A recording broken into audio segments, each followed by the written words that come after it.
প্রতিদিনের মতো সকালের কাজ সেরে আজও শ্রীতমা তার মাকে ফোন করলো। মা, ভালো আছো তো? বাবা কেমন আছেন? শোনো মা, ভাবছি কিছুদিনের জন্য বাড়ি যাব। ঘর সামলাতে সামলাতে খুব ক্লান্ত হয়ে গেছি। কিছুদিন তোমার হাতের আদর নিতে চাই মা। এইবার বাবানকেও সাথে নিয়ে যাব। ওখান থেকে স্কুল যেতে ওর কোনো অসুবিধা হবে না। রমা দেবী মানে শ্রীতমার মা ওপার থেকে ফোনে বলল, আরে তুই এত কেন ভাবছিস?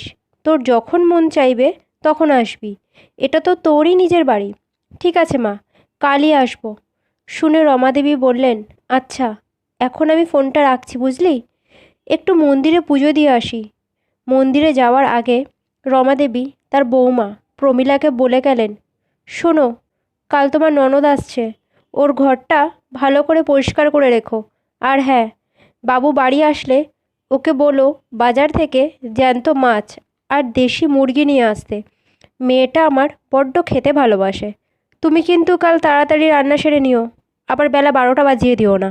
রমাদেবীর এই কথা শুনে প্রমীলার মনটা একটু খারাপ হয়ে গেল। সে মনে মনে ভাবল, আমিও তো সারাদিন বাড়ির সব কাজ করতে করতে ক্লান্ত হয়ে পড়ি। মা আমার ক্লান্তিটা তো কোনোদিনও বোঝে না।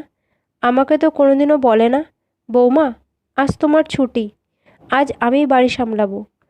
আপনার মেয়ে তো যখন মন চায় তখনই আসতে পারে, কিন্তু আমি তো বছরে একবারই বাড়ি যাই। আমিও তো মানুষ, আমারও মন চায় মার কাছে গিয়ে কিছুদিন আরাম করতে, মায়ের হাতের রান্না, মায়ের হাতের আদর খেতে, নিজের সুখ দুঃখের কথা বলে নিজের মনটা হালকা করতে। মনে মনে প্রমীলা ভগবানকে বলল, ঠাকুর, এখন তুমিই কিছু করো যাতে শাশুড়ি মা আমার ক্লান্তিটা একটু বোঝে। বিকেল হতে না হতেই ঠাকুর যেন প্রমীলার কথা শুনে নিল। আবারও শ্রীতমার ফোন এলো। এইবারও বলল, মা, গৌতমের মা এখন বাড়ি যেতে মানা করছে। ওনার শরীরটা খারাপ, তাই আর কাল বাড়ি যেতে পারবো না, বলল পরে যেও। এই কথা শুনে রমাদেবী বলল, হঠাৎ কেন বারণ করলো উনি? এর আগে তো কোনো দিনও বারণ করেননি। এইবার এমন কি হলো যে উনি বারণ করছেন? আচ্ছা, একবার ফোনটা ওনাকে দে তো। শ্রীতমা ফোনটা তার শাশুড়িকে দিল। এইবার রমাদেবী বলল, নমস্কার দিদি, ভালো আছেন তো?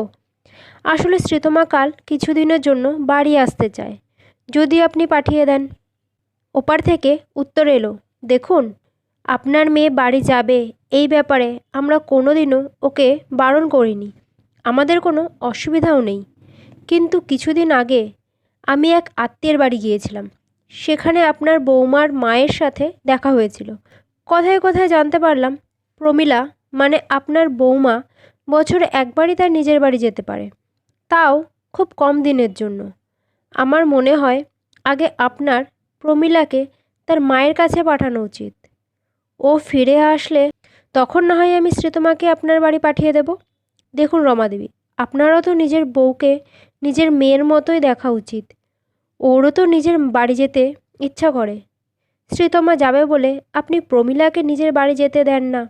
ও আপনাকে কিছু বলে না ঠিকই, কিন্তু আপনারও এটা বোঝা উচিত যে আপনারও একটি মেয়ে আছে, সেও অন্যের ঘরের বউ।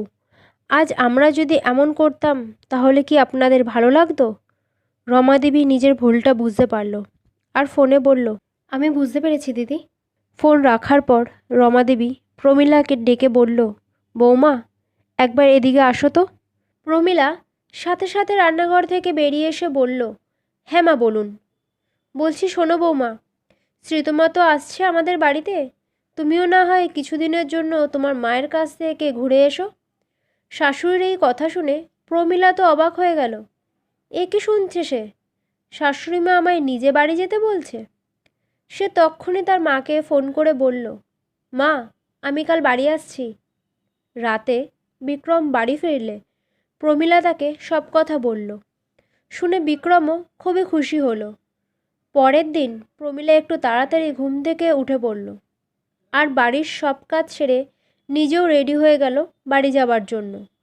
বেলা 11টার সময় তারা দুজনে যখন বেরোচ্ছে, ঠিক সেই সময় রমাদেবী বলল, শোনো বৌমা, এইবার আর তাড়াহুড়ো করে আসতে হবে না, কিছুদিন মায়ের কাছে থেকে এসো, এই দিকটা না হয় আমি সামলে নেব। এই কথা শুনে প্রমীলা শাশুড়ি মায়ের পায়ে প্রণাম করে বলল, ঠিক আছে মা, তাই হবে।